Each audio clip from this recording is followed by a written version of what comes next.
नमस्कार, स्वागत है आप सभी का हमारे छत्तीसगढ़ में। मैं हूं आपके साथ शाफनी पटनायक। बुलेटिन की शुरुआत करेंगे स्वामी आत्मानंद अंग्रेजी माध्यम स्कूल भेंट मुलाकात कार्यक्रम में सीएम बघेल ने शिरकत की और इस दौरान 12वीं कक्षा की छात्रा वर्षा यादव ने मुख्यमंत्री से पूछा कि आपकी सफलता में किसकी भूमिका रही, शिक्षक या आपके अनुभव की। तो इस पर जवाब देते हुए सीएम बघेल ने कहा कि बिना गुरु के ज्ञान नहीं मिलता। इस दौरान कार्यक्रम में मौजूद ताराशिव की गौमाता स्व सहायता समूह की उमा साहू ने बताया कि उन्होंने 1050 क्विंटल वर्मी कंपोस्ट का निर्माण किया, 3,92,000 की आय हुई और बोनस में 1 लाख रुपए मिले। साथ ही कहा कि 1,65,000 का केंचुआ भी बेचा है। इस पैसे को बच्चों की पढ़ाई और घर की जरूरतें पूरी करने में लगाई गई। उमा ने बताया कि उनके समूह में 10 सदस्य हैं और उसने अपने लिए स्कूटी ली है।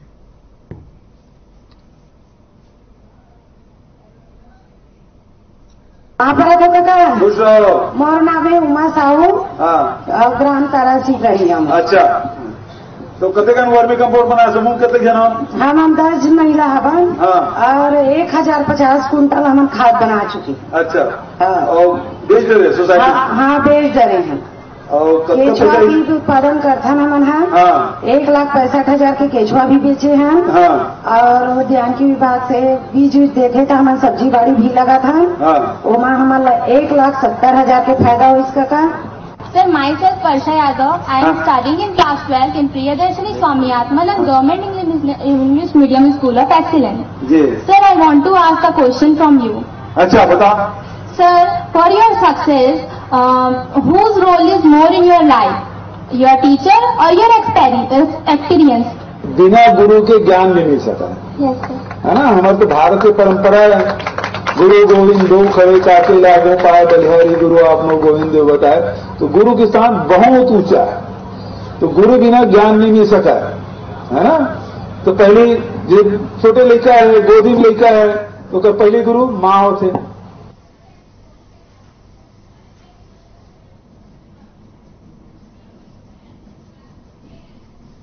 वहीं छत्तीसगढ़ में बीजेपी विधायक नारायण चंदेल की बेटे पर दुष्कर्म का आरोप लगा है। नेता प्रतिपक्ष के बेटे पलाश चंदेल के खिलाफ केस राजधानी के महिला थाने में दर्ज कराया गया था। वहीं पीड़िता की शिकायत के बाद पुलिस मामले की जांच में जुट गई है, जिसको लेकर जिला कांग्रेस कमेटी बिलासपुर में नारायण चंदेल का पुतला दहन किया गया और इस दौरान नारायण चंदेल का इस्तीफा भी मांगा गया, जहां बिलासपुर जिला कांग्रेस कमेटी के सभी वरिष्ठ पदाधिकारी उपस्थित रहे और इस दौरान उपस्थित प्रतिनिधियों ने हाथ से हाथ जोड़ो भारत जोड़ो यात्रा पर भी अपने विचार व्यक्त किए।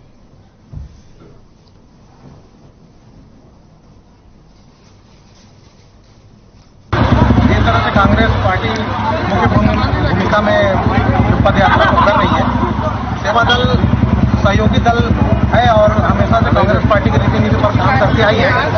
तो हम सबको भी सेवा दल की तरफ से प्रभार दिया गया है कि अपने अपने क्षेत्र में हाथ से हाथ जोड़ो यात्रा के लिए सेवा दल के जितने भी हमारे पदाधिकारीगण हैं, कार्यकर्तागण हैं, उनको लेकर के साथ में शामिल होना है और पद यात्रा को हाथ से हाथ जोड़ो यात्रा को सफल करना है। विधानसभा में चुनाव हुए उस दौरान भी उनका जो उम्मीदवार था उस पर झारखंड में मुकदमा दायर है और उसको लेकर के हमारी पार्टी ने मोर्चा किया और जनता ने भी उनको दंड दिया उस बात का।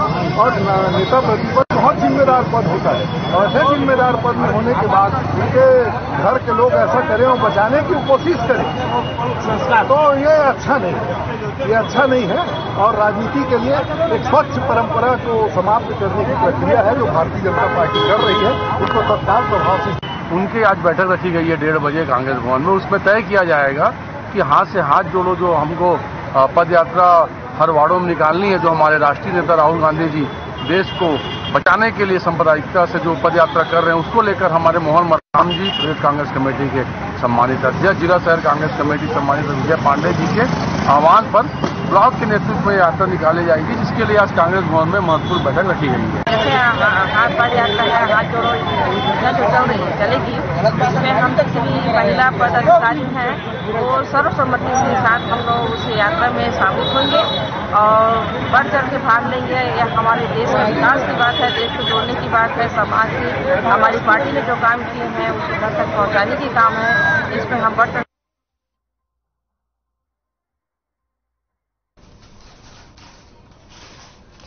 आगे बढ़ेंगे। लूनी थाने में सांप्रदायिक सौहार्द और सामाजिक एकता के अंतर्गत वॉलीबॉल प्रतियोगिता का आयोजन किया गया। संजय सातव अनुमंडल पुलिस पदाधिकारी ने इसका उद्घाटन किया। लूनी थाना प्रभारी साधन पाटिल ने सामाजिक एकता और सांप्रदायिक सद्भाव के बिगड़ने के कारणों पर टिप्पणी करते हुए कहा कि खेल सामाजिक एकता और सांप्रदायिक सद्भाव बनाए रखने का सबसे अच्छा माध्यम है।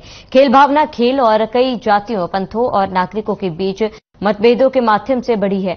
इस दौरान खिलाड़ियों को निर्देशित किया गया कि समाज के साथ साथ पुलिस प्रशासन के लिए भी फायदेमंद है।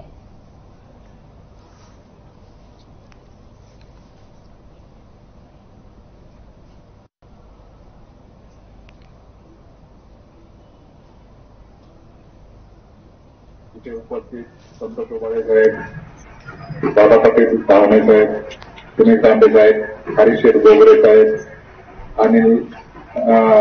अनिल विखे पाटील साहेब, निलेश विखे पाटील, विनायक विखे पाटील, धनंजय मस्के पाटील, सुमित शेट्टी, कॉन्ट्रॅक्टर सानपुरे,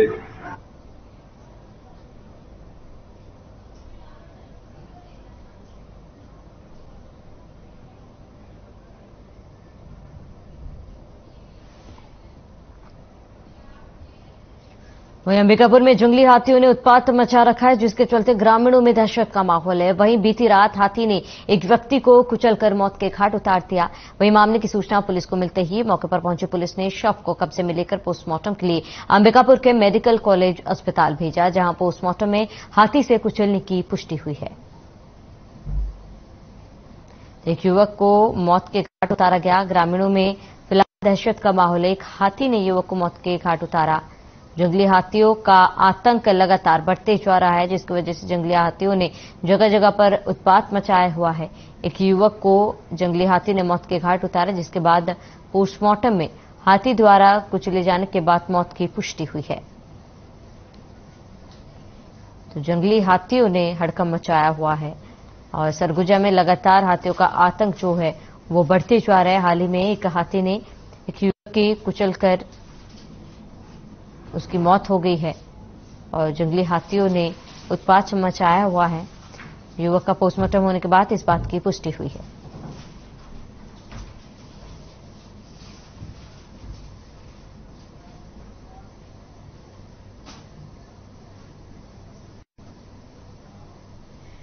तो छत्तीसगढ़ कांग्रेस प्रभारी कुमारी सैलजा ने राजीव भवन रायपुर में कांग्रेस की हाथ से हाथ जोड़ो अभियान की तैयारियों को लेकर वरिष्ठ कांग्रेस नेताओं और कार्यकर्ताओं के साथ चर्चा की। इसके साथ ही कुमारी सैलजा ने स्वामी आत्मानंद स्कूल अंग्रेजी और हिंदी माध्यम का अवलोकन भी करते हुए छात्रों की शैक्षणिक सुविधाओं की जानकारी ली है। इस दौरान उन्होंने स्कूल में मौजूद बच्चों से बातचीत भी की और इसी के साथ ही उन्होंने धन्वंतरी जेनेरिक दवा दुकानों का अवलोकन किया है। वहीं कुमारी सैलजा ने भ्रमण के दौरान मुख्यमंत्री स्लम स्वास्थ्य योजना के मोबाइल मेडिकल यूनिट की भी जानकारी ली। तो हाथ से हाथ जोड़ो अभियान शुरू किया गया। कुमारी सैलजा ने बैठक की है और कांग्रेस कार्यकर्ताओं के साथ ये बैठक हुई। तो हाथ से हाथ जोड़ो अभियान पर इस बैठक में चर्चा की गई। तमाम नेता बैठक में शामिल हुए और कुमारी सैलजा ने इस बैठक में हाथ से हाथ जोड़ो अभियान को लेकर चर्चा हुई है और इसके साथ ही कई तमाम आम जनताओं से भी कुमारी सैलजा ने बात की। एक स्कूल में छात्राओं से छात्र छात्राओं से कुमारी सैलजा ने बात की है।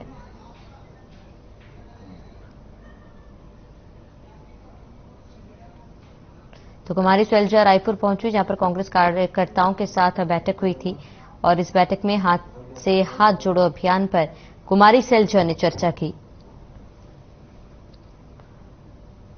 और इस दौरान रायपुर के कई स्कूलों का उन्होंने जायजा भी लिया और वहां पर मौजूद छात्र छात्राओं से उन्होंने बात भी की।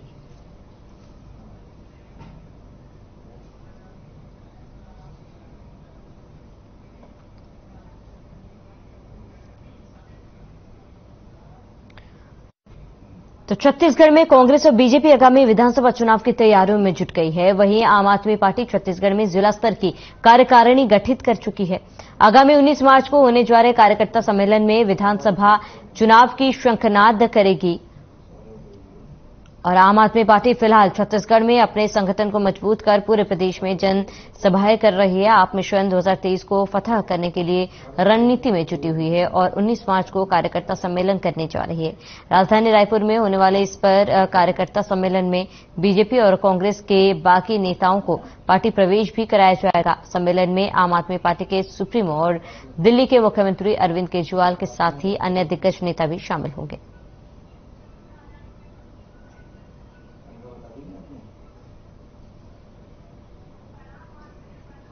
आम आदमी पार्टी के विस्तार के लिए छत्तीसगढ़ में लगातार दिल्ली से हमारे छत्तीसगढ़ प्रदेश के प्रभारी माननीय श्री संजीव झा जी 17 तारीख से छत्तीसगढ़ में वो पहुंचे हैं। 17 तारीख को उन्होंने प्रेस वार्ता की, जिससे छत्तीसगढ़ के कार्यकर्ताओं को, छत्तीसगढ़ की जनता को उन्होंने बताया कि छत्तीसगढ़ 2023 में आम आदमी पार्टी दमखम के साथ चुनाव लड़ेगी। जैसे पंजाब और दिल्ली में जीत हासिल की, उसी तर्ज में छत्तीसगढ़ में भी हम जनहित के मुद्दों के लिए, जनता के शिक्षा और स्वास्थ्य, बिजली, पानी, रोजगार, ये सब चीज के लिए हम आम आदमी पार्टी कमर कस के 2023 की तैयारी कर रही, जिन्होंने 17 तारीख को कार्यकर्ता के साथ में और प्रेस वार्ता करके सभी मीडिया के साथियों को बताया।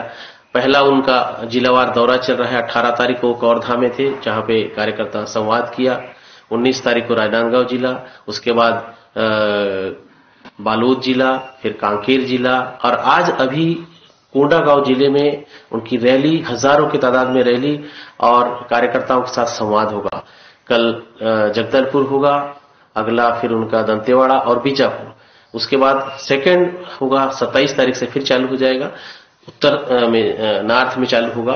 तो मेरा कहने का मतलब ये है दोस्तों कि आज हमारे पूरे छत्तीसगढ़ में ये जो तैयारी हमारे प्रभारी महोदय और हमारे प्रदेश के अध्यक्ष माननीय कोमल हुपेंडी जी के द्वारा जो चल रही है, और कार्यकर्ता छत्तीसगढ़ के जो आज लगातार दौरा कर रहे हैं, ये तैयारी है 19 मार्च के लिए। 19 मार्च में हमारे इस छत्तीसगढ़ की पावन धरा में पुनः पधार रहे हैं। मैं आपको बताना चाहूंगा, वो लाल, इस भारत देश का वो लाल जिन्होंने शिक्षा में क्रांति लाई, जिन्होंने स्वास्थ्य में क्रांति लाई, जिन्होंने भारत की राजनीति में एक भुजाल लाया, जिन्होंने जनता, गरीब, किसान, मजदूरों के लिए काम किया, वो शख्स आम आदमी पार्टी के मुखिया, आम आदमी पार्टी के दिल्ली के मुख्यमंत्री, आम आदमी पार्टी के राष्ट्रीय संयोजक, वो छत्तीसगढ़ में 19 मार्च को साथ आ रहे हैं।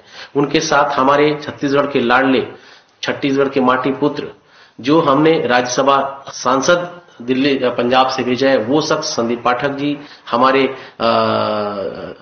पूर्व प्रभारी माननीय श्री गोपाल राय जी, जो चुनाव प्रभारी छत्तीसगढ़ के हैं, साथ में हमारे छत्तीसगढ़ प्रदेश प्रभारी जो अभी लगातार जिलेवार दौरा कर रहे हैं, संजीव झा जी, हमारे प्रदेश के अध्यक्ष, ये सारे लोगों की कवायद और सभी कार्यकर्ताओं के साथ में 19 मार्च को पूरे छत्तीसगढ़ में लाखों की तादाद में कार्यकर्ताएं आएंगे।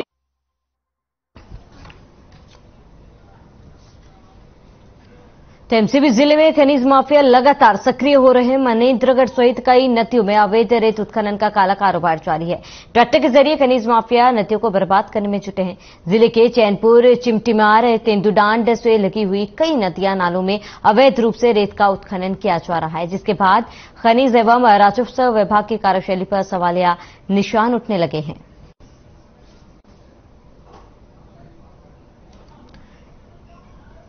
तो प्रशासन की कार्यशैली पर सवाल उठे हैं। बड़ी जानकारी आपको बता रहे हैं, जहां पर जिले में खनिज माफिया लगातार सक्रिय हैं। नदियों से अवैध रेत उत्खनन लगातार हो रहा है, लेकिन इसके बावजूद भी प्रशासन अनजान बना बैठा है। किसी भी तरीके की कोई भी कार्रवाई इन माफियों के खिलाफ नहीं हो रही है।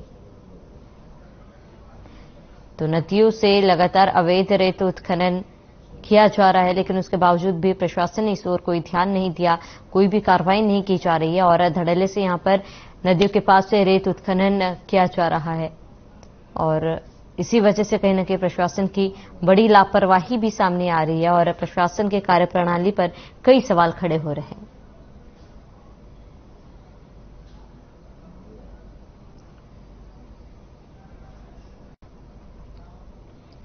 तो खबर शिरूर से है, जहां स्वाति दत्तात्रेय पांचूदकर को भी श्री क्षेत्र रजनगांव गणपति देवस्थान ट्रस्ट के अध्यक्ष के रूप में निर्विरोध चुना गया। आपको बता दें कि यह अष्टविनायकों के बीच एक महत्वपूर्ण मंदिर है और 1941 के बाद रंजनगांव गणपति देवस्थानम के इतिहास में पहली बार स्वाति पांचुनकर को पहली महिला अध्यक्ष के रूप में चुना गया।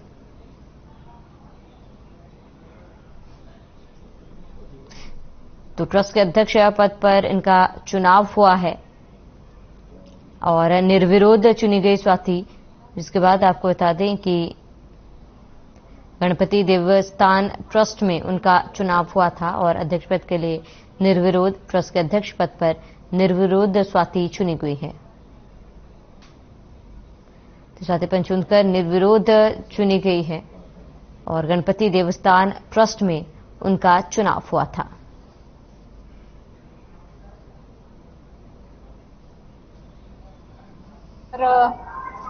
मी श्री गणरायाचे आणि माझ्या विश्वस्त सहकाऱ्यांची मनापासून ऋण व्यक्त करते की एका महिलेला ऐतिहासिक या अष्टविनायकातील एक महागणपती असलेल्या ठिकाणी या मोठ्या संस्थांचं अध्यक्षपद भूषवण्याची संधी आज यांनी खंबीरपणे माझ्या पाठीशी उभे राहून चारही विश्वस्तांनी एक ऐतिहासिक निर्णय घ्यायचा ठरवला आणि पूर्ण अगदी पद कुठलंही वाटून न घ्यायचं सगळ्यांचं मत होतं आणि एक चांगला चेहरा आमचे सिनियर विजय काका देव यांचा हा आग्रह होता की या पदावर काही आपण ह्या बोर्डवर कुठेही महिला पाहिलेली नाही तर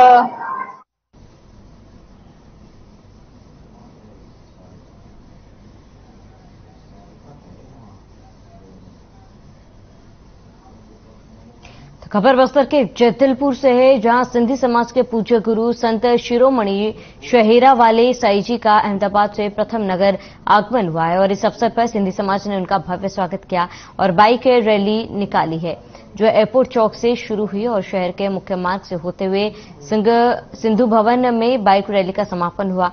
आपको बता दें कि सभी चौक चौराहों पर भव्य आतिशबाजी और पुष्प वर्षा की गई, साथ ही जगह जगह प्रसाद वितरण किया गया।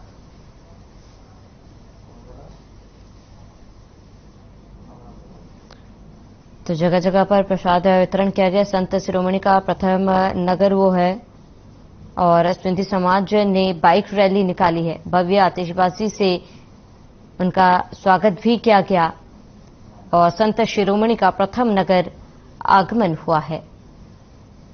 तो सिंधी समाज ने बाइक रैली निकाली है और भव्य आतिशबाजी से उनका स्वागत किया गया है।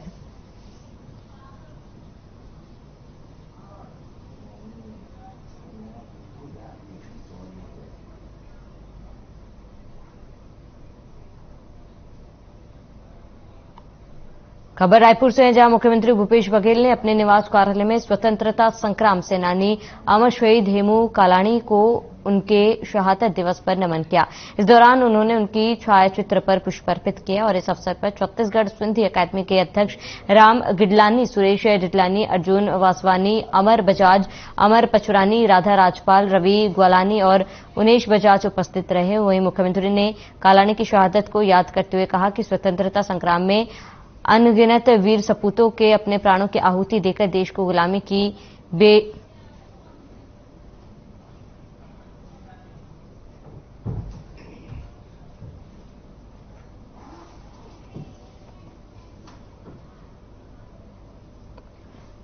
तो अमर शहीद हेमू कालाणी को नमन किया गया है और सीएम भूपेश बघेल ने नमन किया।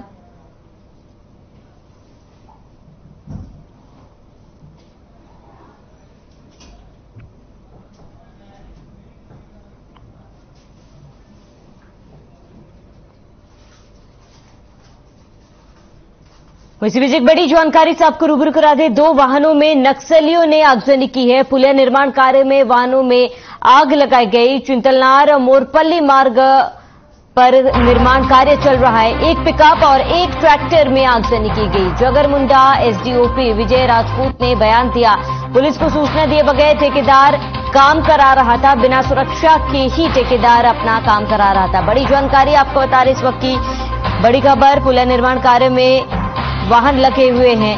इस वक्त की बड़ी जानकारी, अहम खबर, एक पिकअप और एक ट्रैक्टर में आगजनी हुई है। जगरगुंडा एसडीओपी ने बयान दिया। बड़ी जानकारी, अहम खबर आपको बता रहे, 2 वाहनों में नक्सलियों ने आगजनी की है। इस वक्त की बड़ी खबर, पुलिया निर्माण कार्य में वाहनों में आग लगी। चिंतलनार मोरपल्ली मार्ग पर पुल का निर्माण हो रहा है और नक्सलियों ने एक पिकअप और एक ट्रैक्टर में आगजनी की है। बड़ी जानकारी अहम खबर आपको बता रहे हैं, जहां पर नक्सलियों ने 2 वाहनों में आग लगाई है। तस्वीरें आपको दिखा रहे हैं, जहां पर एक ट्रैक्टर और एक पिकअप वाहन पे नक्सलियों ने आगजनी की है। एसडीओपी का बयान सामने आया है कि बिना सूचना दिए ही, बिना परमिशन लिए ही कार्य कराया जा रहा था, जिसके बाद नक्सलियों ने इस वारदात को अंजाम दिया है। बिना सुरक्षा लिए ठेकेदार यहां पर काम करा रहा था, जिसके बाद नक्सलियों ने एक पिकअप और एक ट्रैक्टर में आगजनी कर दी। तो जगरगुंडा एसडीओपी ने बयान दिया है। एसडीओपी ने कहा कि बिना सुरक्षा लिए ही ठेकेदार काम करा रहा था, जिसके बाद आगजनी की गई।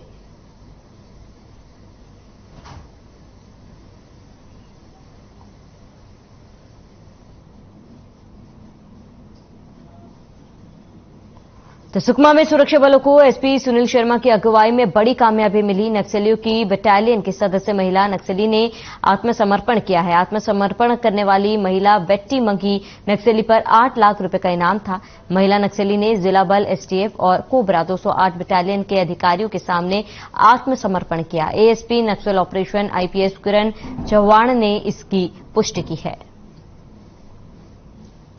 तो इस नक्सली पर करीब 8 लाख रुपए का इनाम था और सुरक्षा बलों को एक बड़ी कामयाबी हाथ लगी। यहां पर 8 लाख के इनामी नक्सली ने आत्मसमर्पण किया है।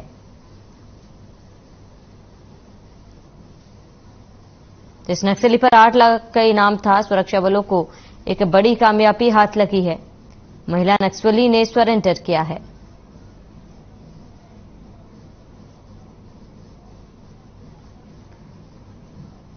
तो सुकमा में एक 8 लाख इनामी नक्सली ने सरेंडर किया। सुरक्षा बलों को भी एक बड़ी सफलता हाथ लगी है।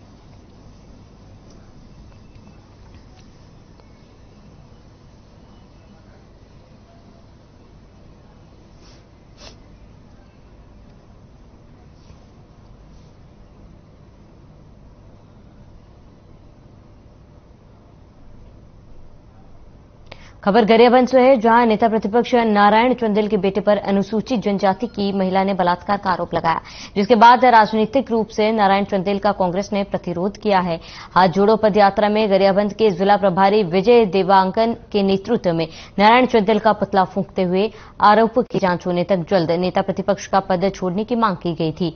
वहीं कांग्रेसियों ने प्रधानमंत्री नरेंद्र मोदी से बीजेपी नेता के बेटे पर लगे आरोपों पर संज्ञान लेते हुए कड़ी कार्रवाई करने की मांग की है। महापौर ने आरोप लगाया कि बीजेपी एक ओर बेटी बचाओ बेटी पढ़ाओ अभियान के जरिए महिला, युवती और बेटियों की हिमायती बनने की कोशिश कर रही है, वहीं उनके ही पार्टी के नेता के बेटे ने एक शर्मनाक घटना को अंजाम देते हुए अनुसूचित जाति की महिला को ठेस पहुंचाया है। समस्या का हल नहीं, कार्रवाई होना चाहिए उनके ऊपर, उनके बेटे के ऊपर कार्रवाई होना चाहिए। और जो लोग इस प्रकार से जिनका चरित्र है उनको पद में, इस पद में बने रहने के लायक अधिकार नहीं है।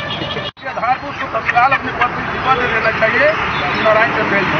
आधारभूत को तत्काल अपने पद से इस्तीफा दे देना चाहिए नारायण चंदेल को।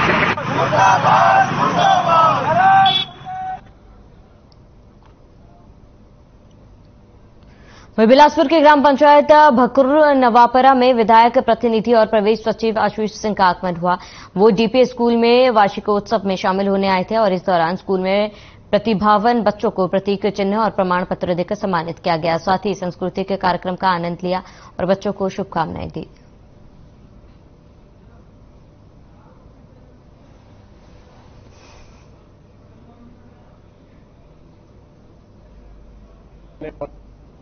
सौ में 100 पाए, गणित में एक बेटी 100 में 100 पाई और हिंदी में भी एक बेटी ने 100 में 100 अंक हासिल किया है। बहुत सारे बच्चे यहाँ मेरिट से आए हैं, तो मेरे को अच्छा लगा यहाँ के, और बच्चों की प्रस्तुति बहुत अच्छी थी।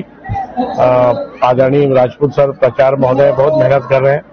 मैं अपनी ओर से पूरे शाला को बहुत शुभकामना देता हूं। ये हमारे ग्राम स्तर की स्कूल बीपी शुक्ल स्कूल बहुत ही अच्छे स्तर पर चल रहे हैं। यहाँ लगभग 22 गांव के बच्चे पढ़ते हैं और यहाँ बच्चों का परफॉर्मेंस जो है बहुत ही अच्छा। अभी बताया कि कई लोगों ने गणित में और हिंदी में भी 100 अंक प्राप्त किए हैं। मैं शेखर जायसवाल, ग्राम पंचायत समिति उप सरपंच, उपाध्यक्ष, ब्लॉक कांग्रेस कमेटी सक्रिय, समस्त प्रदेशवासियों को 26 जनवरी गणतंत्र दिवस की ढेर सारी शुभकामनाएं।